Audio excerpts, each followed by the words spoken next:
चलो आप लोग की दाखिल खारिज से रिलेटेड जो कमेंट आए हुए हैं उनको यहाँ पे हम लेते हैं और सॉल्यूशन क्या हो सकता है ये भी हम यहाँ पे समझने की कोशिश करेंगे। तो सबसे पहला कमेंट आया हुआ है, ये देख लो। जमाबंदी में नहीं शो हो रहा है, 2018 से जो सब ज़मीन लिया वो सब शो हो रहा है। उससे पहले वाला 5 ज़मीन का ऑनलाइन जमाबंदी खाता कुछ नहीं आ रहा है, कैसे आएगा? तो वो कंप्यूटराइज नहीं हुआ होगा। जो पहले का आपका है ना, जो पहले आपने ज़मीन लिए थे वो कंप्यूटराइज नहीं हुआ होगा। इसके लिए आपको देखो दो कंडीशन हो सकता है। एक तो वो कंप्यूटराइज नहीं हुआ होगा, इस वजह से आप लोग का ऑनलाइन नहीं दिख रहा है। तो इस केस में आपको क्या करना है कि जो ज़मीन आप लिए हो ना, उसकी जमाबंदी चेक करने के लिए आप अपने कर्मचारी से मिल सकते हो। वो आपको ऑफलाइन में अगर उनके रजिस्टर में होगा तो आपको बता देंगे, तो घबराने वाली कोई बात नहीं है। ऑनलाइन चलवाने के लिए, कंप्यूटराइज करवाने के लिए आपको अपने रजिस्ट्री ऑफिस जाकर एक फॉर्म फिल करना है और फॉर्म भर के उनको देना है, आप लोग का हो जाएगा। दूसरा कंडीशन देखो, जब आप लोग ज़मीन खरीदते हो ना, उसके जस्ट 1 महीने 1.5 महीने के अंदर अंदर आप लोग को दाखिल खारिज के लिए अप्लाई करना होता है। जिससे भी ज़मीन खरीदते हो उसके नाम को काट के आपके नाम पे करवाना होता है, उसे ही मोटेशन कहते हैं। तो वो अगर नहीं हुआ है तो वो आप करवा लेना, ठीक है। अपने जो भी कचहरी लगता है आपका, वहाँ पे विजिट करो। इन सब के लिए आप लोग को वहाँ पे वकील होते हैं, कुछ दलाल होते हैं, वो आपको बता देंगे कि आपको क्या क्या करना है, ठीक है। इस चीज़ को ध्यान रखना। कितना देना होगा ये आप वहाँ पे जाकर पता करिए। हर डिस्ट्रिक्ट का जो कचहरी है उसका अपना फिक्स रेट है, ठीक है। और इस चीज़ को ध्यान रखना है कि वहाँ पे अथॉरिटी जो है आपसे पैसे ज़्यादा ही मांगेंगे, कम तो मांगेंगे नहीं। इस चीज़ को ध्यान रखना। यहाँ पे देखो एक कमेंट आया हुआ है, छोड़ो ये नहीं पढ़ते हम। यहाँ पे देखो, मेरा 8 मंथ हो गया है, अब तक ऑब्जेक्शन है। देखो ऑब्जेक्शन है तो उस केस में आप लोग जिस भी लेवल पे ऑब्जेक्शन आपको आया हुआ है दाखिल खारिज में, उसके जो भी अथॉरिटी है, जैसे कि कर्मचारी लेवल पे आया हुआ है तो कर्मचारी के पास जाओ, सभी डॉक्यूमेंट वहाँ पे जमा कराओ, ठीक है। और उनसे बोलो कि ऑनलाइन अपडेट करें, या फिर सीओ के पास है या फिर आरओ के पास है, जिस भी लेवल पे आपका पेंडिंग पड़ा हुआ है या ऑब्जेक्शन लगा हुआ है, तो ऑब्जेक्शन में जो भी बोला गया है वो पूरा करके दो उनको, और उनसे बोलो कि ऑनलाइन अपडेट करें इस चीज़ को। तो यहाँ पे देखो एक और कमेंट है, ऑनलाइन दाखिल खारिज में डॉक्यूमेंट अपलोड के बाद मोबाइल वेरिफिकेशन का ऑप्शन नहीं आ रहा है, क्या कारण हो सकता है? मोबाइल वेरिफिकेशन का ऑप्शन नहीं आ रहा है तो सर्वर एरर हो सकता है। वेट कर लो कुछ दिन, आप लोग को ये मिल जाएगा। मेरा 6 महीने से नहीं हुआ है।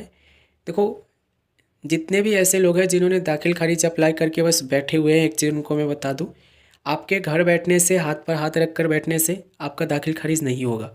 इस चीज़ को ध्यान रखना। आपको थोड़ी बहुत भागदौड़ करनी पड़ेगी। भागदौड़ कैसी वाली? देखो आपको कर्मचारी के पास जाना पड़ेगा, मेन जो है आपका कर्मचारी है। आप उनसे मिल लोगे, उनके पास सारी डॉक्यूमेंट जमा करा दोगे, ठीक है। तो आप लोग का जो दाखिल खारिज है ना वो जल्दी होगा। आप ये सोच रहे हो कि हमने तो ऑनलाइन अपलोड अपलोड कर दिया है, सबमिट कर दिया है, अब हम आराम से बैठेंगे, जो अथॉरिटी होगी वो खुद काम कर लेगी। तो ऐसा बिल्कुल भी नहीं है। आपको 6 महीने बाद, 7 महीने बाद, 8 महीने बाद भी वो हो सकता है कि ऑब्जेक्शन पकड़ा दे और वो बोल दे कि ये डॉक्यूमेंट जमा कराओ, ठीक है। तो जब आप अप्लाई कर रहे हो और अप्लाई करने के बाद ही कुछ दिनों बाद जो अपना जो है अथॉरिटी से मिल रहे हो, उनको सारी डॉक्यूमेंट जमा करा रहे हो, तो इससे क्या होगा ना कि आपके काम जो है जल्दी होंगे, यानी कि आपका दाखिल खारिज जल्दी होने के चांसेस बढ़ जाएंगे, ठीक है।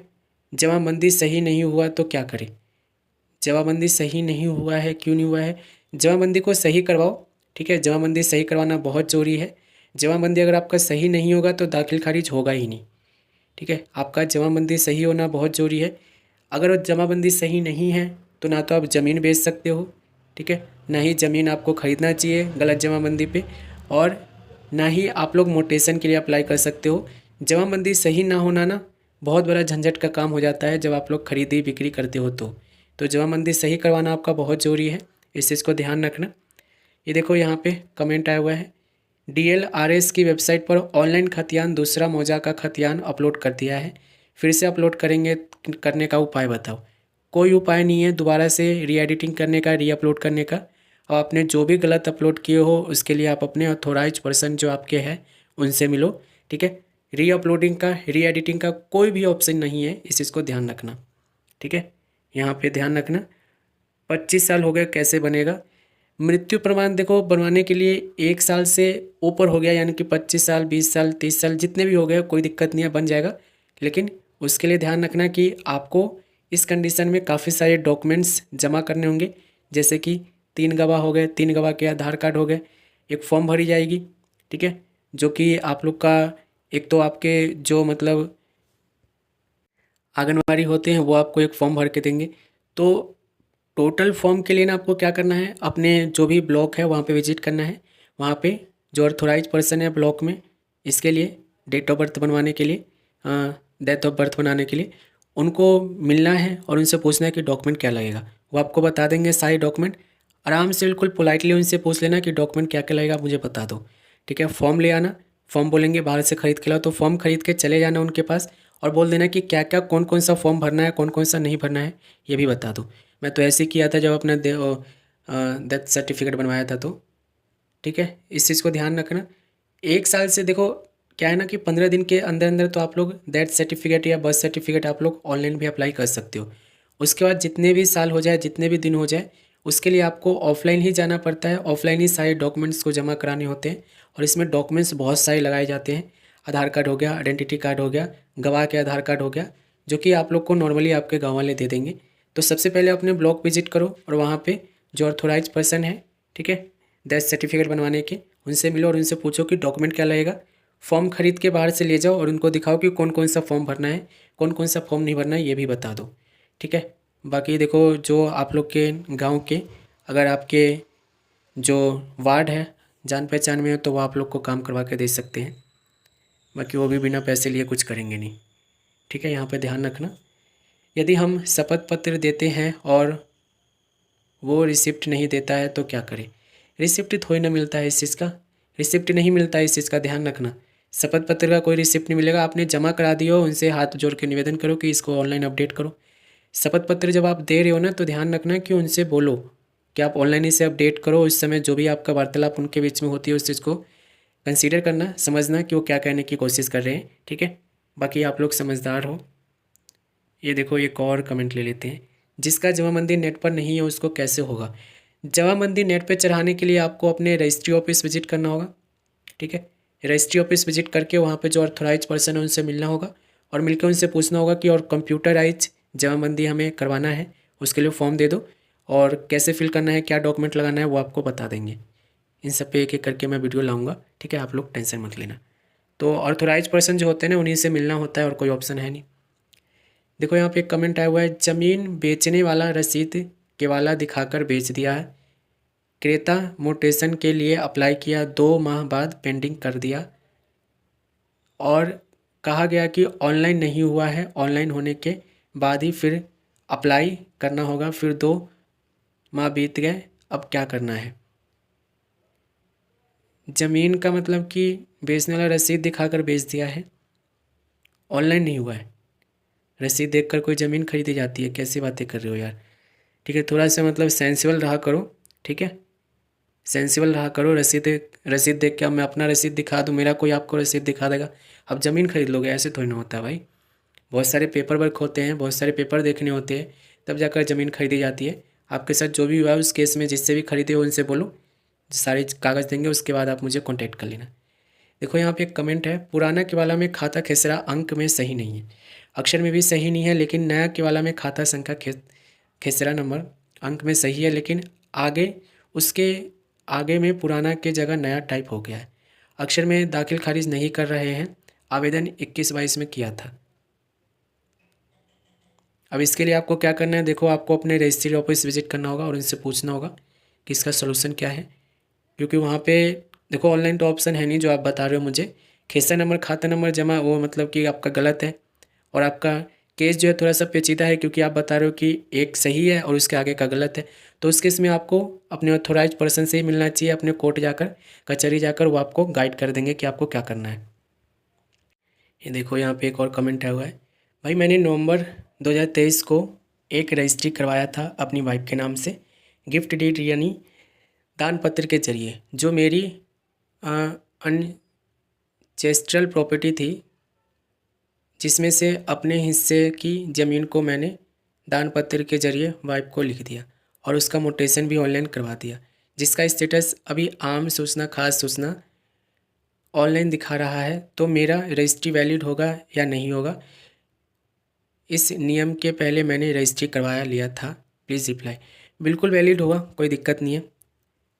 ठीक है, कोई दिक्कत नहीं है, आपका आपने सही सारी चीज़ें सही करे हो तो। यहाँ पे देखो मैं विदेश में हूँ तो कैसे खोलूँ, नहीं खुल रहा है। विदेश में हो नहीं खुला है, विदेश में खोलने, देखो पोर्टल तो सबका सेम ही होता है। अगर आपसे नहीं हो पा रहा है तो जो आपके गांव में या जो आपके शहर में रह रहे हैं, ठीक है, जहाँ पे आपका मतलब ये सर्विस लेना है, उनसे बोलो ये करके देंगे। ठीक है, आप वहाँ पे क्यों कर रहे हो। यहाँ पे देखोगे एक और कमेंट है, मेरे दादाजी के नाम में ज़मीन थी जमा बंदी में, मेरे दादाजी के 3 बेटे हैं, उसमें से एक भाई ने अपने बेटे और दूसरे भाई का नेम पर रजिस्ट्री कर दिया है और तीसरे भाई को हिस्सा नहीं दिया है। अब देख लो इसके लिए ना, देखो क्या होता है कि आपको सूट ऑफ पार्टीशन का केस डालना होगा। अब ये सारी चीज़ें हम यहाँ पे कवर नहीं कर सकते, लेकिन मैं यही कहूँगा इन सब चीज़ों के लिए आप लोग को जो है अपने कचहरी विजिट करना है। ठीक है, वहाँ पे जो भी ऑथोराइज पर्सन होते हैं, वकील होते हैं, दलाल होते हैं, वो आपको बहुत अच्छे से गाइड कर देंगे कि आपको क्या करना है। आपको अपना हिस्सा नहीं मिला है तो इस केस में सूट ऑफ पार्टीशन, ठीक है, का केस डालो आप लोग।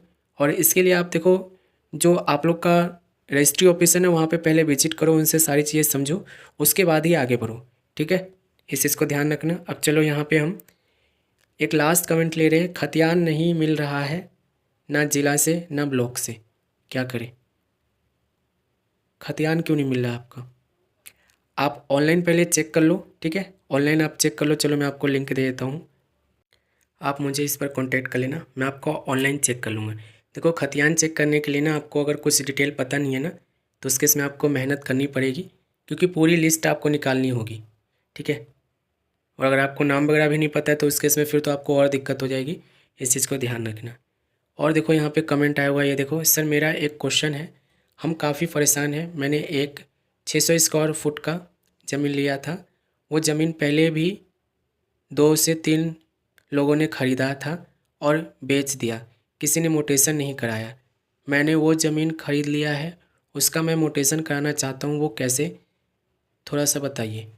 अपने जानकारी के लिए मैंने इसी महीने ऑनलाइन अप्लाई किया है, अभी फ़िलहाल पेंडिंग दिखा रहा है, विद कर्मचारी वाला क्या लेकर जाना है, क्या पढ़ना पड़ेगा। देखो दाखिल खारिज के लिए आपने अप्लाई कर दिया हो ना, जिससे आपका एक तो देखो जो आपका ज़मीन का रसीद है वो लेके जाना, ज़मीन की जो कागज़ है वो लेके जाना, अपनी आइडेंटिटी कार्ड, ठीक है, और जिससे ख़रीदे हो उनकी जो आइडेंटिटी कार्ड का फ़ोटोकॉपी वो लेके जाना।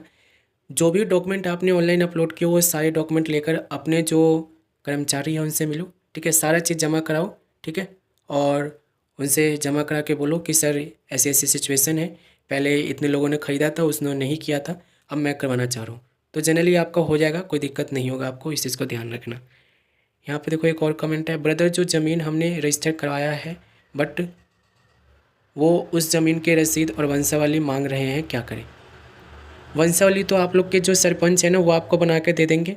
ठीक है, और दूसरा चीज़ आप कोर्ट से भी बना सकते हो वंशावली, और रसीद का तो ऑनलाइन भी निकाल सकते हो, कोई दिक्कत नहीं है, या फिर जो कर्मचारी बैठते हैं ना उनसे भी आप रसीद निकलवा सकते हो अपनी जाकर, पहले जो कटी हो आपके नाम पे रसीद वो आप निकलवा सकते हो जाकर। ठीक है, यहाँ पे ध्यान रखना। और देखो यहाँ पे एक कमेंट आया हुआ है, मुझे सूचना दिए ही बोला कि ऑब्जेक्शन का कोई नोटिस नहीं दिया और बोला आपका दाखिल खारिज कैंसिल है, उसी प्लॉट में तीसरा आदमी दाखिल खारिज हो गया है, यहाँ तो आस आसपास का होता है, मुझे परेशान कर रहे हैं। अब इन सब के लिए आप अपने ऑथराइज पर्सन से मिलो। दाखिल खारिज ऑनलाइन किए, रिक्वेस्ट कर दिए हैं, क्या करें, सरकारी ज़मीन बता रहा है। तो इन सब के लिए देखो आपका जो कोर्ट है वो आप वहाँ पे विजिट करो। सबसे पहले देखो ऑथोराइज पर्सन जो आप लोग के लिए बैठते हैं ना वो आपके रजिस्ट्री ऑफिस में बैठते हैं, तो रजिस्ट्री ऑफिस विजिट करो और उनसे पूछो कि ऐसी ऐसी प्रॉब्लम है, अब हमें क्या करना चाहिए। ठीक है, यहाँ पे देखोगे वंशावली पर वीडियो बना दिया मैंने, वीडियो वंशावली पे। ठीक है, और यहाँ पे देखोगे कुछ कमेंट यहाँ पे और ले लेते हैं। ये देखो, सर मेरा दाखिल खारिज ऑब्जेक्ट हुआ है, उसका रीज़न खरीद के वाला अपलोड नहीं बता रहा है, इसके लिए क्या करें। अपने जो कर्मचारी है उनसे मिलो और वहाँ पर जाकर जो खरीद के वाला है वो जमा कराओ, जमा कराओगे आप लोग को वो अपडेट कर देंगे। और देखो यहाँ पे कमेंट आया हुआ है, रजिस्टर नहीं हो रहा है, मुझे कांटेक्ट कर लेना आप इंस्टाग्राम पे। ठीक है, जिनका रजिस्टर वगैरह नहीं हो रहा है, देखो इंस्टाग्राम आईडी पे ना आप पर्सनली अपनी प्रॉब्लम को भी भेज सकते हो। तो आप मुझे कांटेक्ट करने की कोशिश करना, जल्द से जल्द आपको चैनल मोनेटाइज होगा। बहुत बहुत धन्यवाद आपका। बिहार में प्रमोशन नहीं होता है, प्रमोशन किस चीज़ के लिए करना है आपको? मोटेशन आप करवा सकते हो, कितना लगेगा? देखो, मोटेशन मैं नहीं करवा सकता हूँ, आपको ही करना होगा। आपको मैं ये बता सकता हूँ फ्री में, बिना कोई पैसे लिए, कि आपको कैसे करना है। ठीक है, कहीं फंस जाते हो तो उस केस में आपको उस समय क्या करना है। ये देखोगे यहाँ पे एक और कमेंट है, ब्रो मेरी मम्मी ने अपने नाम से ज़मीन लिया है, बिना वोटर आईडी के दाखिल खारिज नहीं हो सकता क्या? बिल्कुल हो सकता है, आधार कार्ड बना हुआ है ना, बन जाएगा। और इस कोशिश करा करो कि अपने जो मम्मी है पापा है उनके आधार कार्ड, वोटर आईडी कार्ड, जितने भी डॉक्यूमेंट होते हैं ना वो सारे बनवा लिया करो, क्योंकि बाद में वो आपको फिर दिक्कत करेगा। ठीक है, यहाँ पे देखोगे कुछ कमेंट यहाँ पे और ले लेते हैं। यहाँ पे देखोगे एक लास्ट कमेंट यहाँ पे ले रहे हैं, उसके बाद हम इसको बंद करेंगे। आने वाले वीडियो में और भी हम कवर कर लेंगे। जब अगर रिजेक्ट हो गया है और परमिशन नहीं होने के कारण रकबा नहीं है तो फिर इसके लिए क्या करें, आप अपने रजिस्ट्री ऑफिस विजिट करिए और इस प्रॉब्लम को उनको बताइए, वो आपको सोल्यूशन बता देंगे। ठीक है, फिलहाल हम मिलेंगे अगली वीडियो में, तब तक आप चैनल पे बने रहना।